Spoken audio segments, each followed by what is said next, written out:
When is the right time to step off the board of directors? I get asked this question all the time, and I'm often talking to people about their board careers, and I'm seeing their current board portfolio and seeing a lot of unpaid board work and a lot of activity, but not necessarily a lot of achievement. So, first and foremost, the number one reason you would be exiting a board is that you're just genuinely not adding value.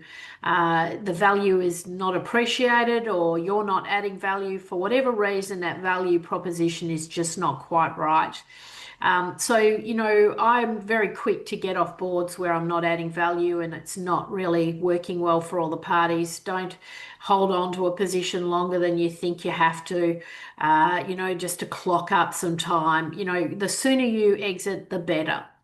Secondly, and this is probably even more important than the first point, is whenever there's anything ethical that's keeping you awake at night, any shades of grey, any concerns about the direction that the business is heading in, anything that you're not comfortable with, anytime you're being asked to do something you're just not comfortable with, signing off on things that really shouldn't be signed off on, or aware, or you become aware of problems in an enterprise, that is absolutely exit stage left as quickly as you can in those scenarios.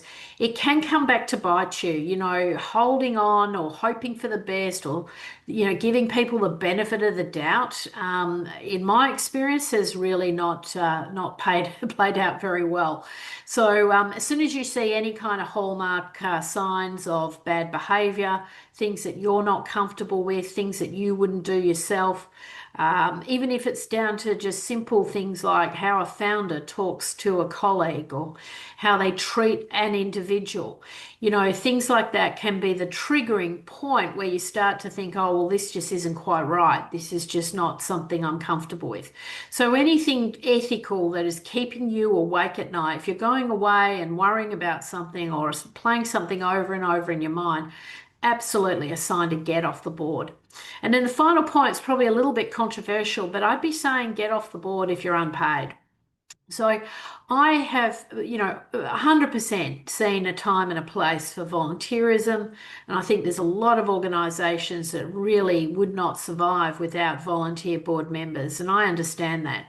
But there is a real tipping point happening in the board director community at the moment. It is not cheap or easy to become qualified to be a board director, to stay current.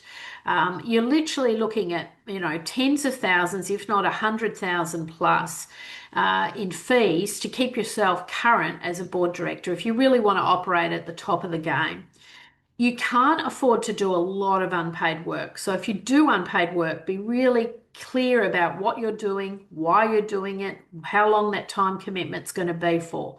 Serve, give, by all means, but don't develop a board portfolio with multiple unpaid board roles. I see time and time again, particularly female candidates come to me and they've got all of these unpaid board roles, hoping that that's going to lead them down a pathway of a commercial board portfolio. So that is another key reason why I would be getting off the boards if you are unremunerated, and if you yourself are feeling anything, anything that's bothering you. If you think, oh, I can't be bothered going to that next board meeting, it's an unpaid gig. I'd be better, my time would be better served somewhere else. These are the signs, these are the internal clues that it's time to move on. Resign graciously, speak to the chair, express your viewpoints if you need to, but and always try, if necessary, to try and find a replacement board member. I've done that many times, particularly in the not-for-profit space, to make sure that there's some continuity if I've had to exit a business. But be really clear about the times that you need to exit from businesses, and always keep a really close eye on your overall business reputation. And certainly avoid any of those ethical situations where you could be getting into scenarios that could have ramifications for your own reputation.